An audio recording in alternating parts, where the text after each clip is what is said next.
I began this project, I didn't necessarily lose my way, but I had a full-time job at the time, so I was basically writing in the evenings because I worked in advertising, and it was very, very focused. And you had your deadlines and your briefs and your meetings, and I took certain aspects of that and found a way to use them musically.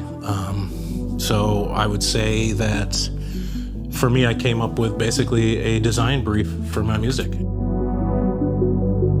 So the story is about the first android astronaut who is sent from Earth to make contact with an alien civilization. It's about his journey, it's about his arrival, and it's about, the ups and downs, the trials and tribulations between the two societies, becoming acquainted through this basically robotic diplomat. He meets an alien girl, and they kind of fall in love, and it's kind of forbidden. The story takes a turn into that direction where it's about their escape and breaking free from that oppression.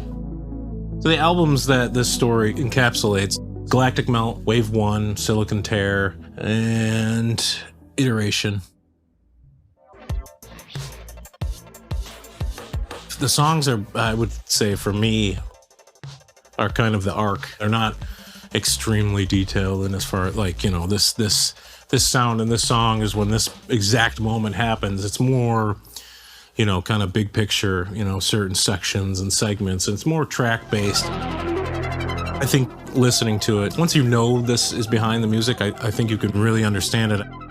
Terminal, the opening track, really sounds like, they're punching in the coordinates and they're about to blast off. Cathode Girls or VHS Sex are basically traveling through space alone as a robot, not having any ties to family or people or anything, and just having to, basically live through other people's pictures and video or, whatnot.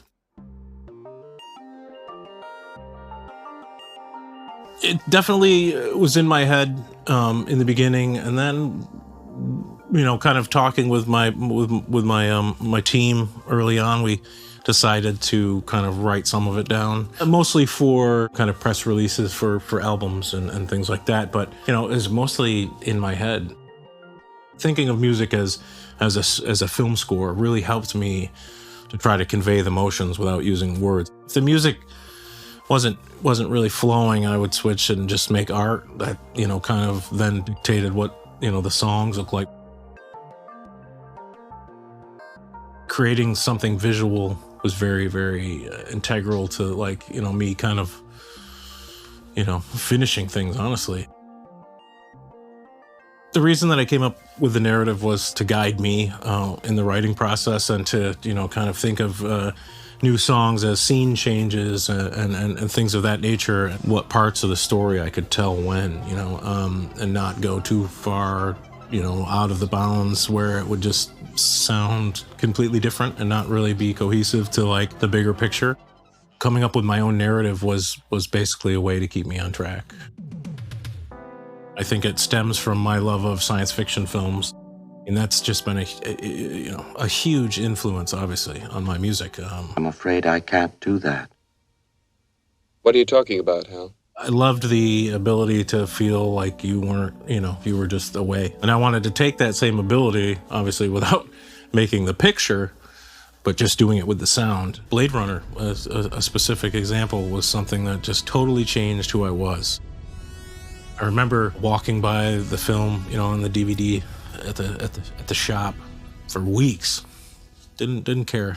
Harrison Ford, I bought it, took it home that night. I watched it, and I think I watched it every night for a month. What I find inspiring is the way the technology in the movie looks. The idea that someone had to come up with this in their mind, what all this futuristic technology, like the way the computers looked, the little stuff, the way the weapons looked, or the way that the way the vehicles looked. All that little detail is what I find inspiring, as opposed to the whole story, which is also inspiring. But and I think that's how I view my music. I'm trying to create a world.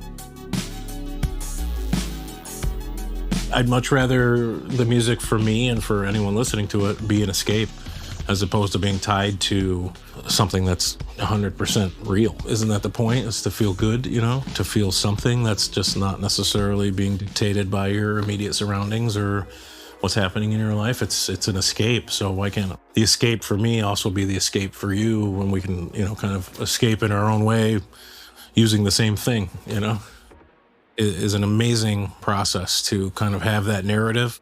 But I don't know if I would go as big the second time around as try to do this huge, make it this huge, kind of trilogy sort of thing.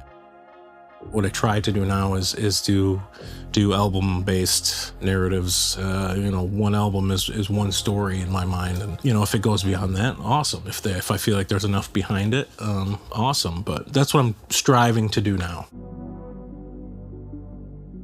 Start by experimenting with whatever form you're comfortable with, as far as kind of if it's drawing or writing or any sort of art, coming up with this narrative and really trying to base, kind of create yourself this kind of world to immerse yourself in. I really think it's inspiring on its own just to think that way. If I'm not feeling necessarily creative musically, I will just make art. It's very important that each song has its visual component. Sometimes the music will come from the visuals, and sometimes the visuals will come from the music, but either way, I'm concurrently doing both, I think, throughout the whole process, whether I'm just using my mind and then getting to it later. I don't know if I could just, write music and not have the visual part of it. Every song that I make definitely is inspired by a singular or set of visuals, and how that really translates or grows is when I go to program it for the live show. That's when I finally get a chance to really expand on the visual feeling of that song.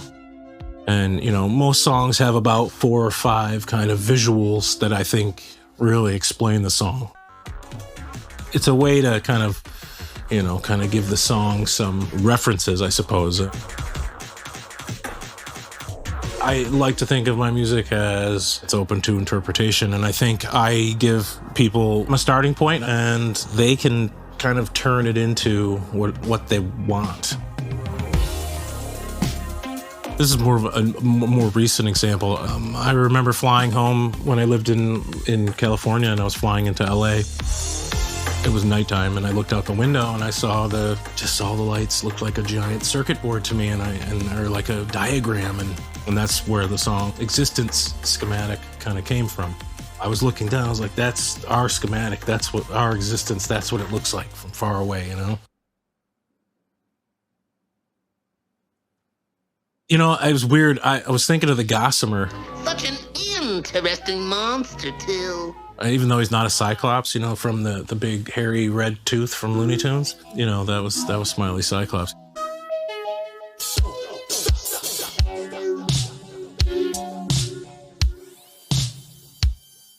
Certain songs like, Hyperlips. The visual would be kind of just an over communication sort of situation, and really kind of just too much talking and not enough listening sort of thing. So that's more of a in the mind. It doesn't have a direct kind of piece of artwork or image. It's really important that the song gives you some picture in your head, no matter what it is. I think that's, if it doesn't do that while you're, writing it, then, do whatever you can to try to make that happen in your own mind. Because you make that picture in your mind, and if you really stand behind that picture and believe in it, that's great, and maybe people will feel the same way, but you definitely have to be open to let people interpret it however they will.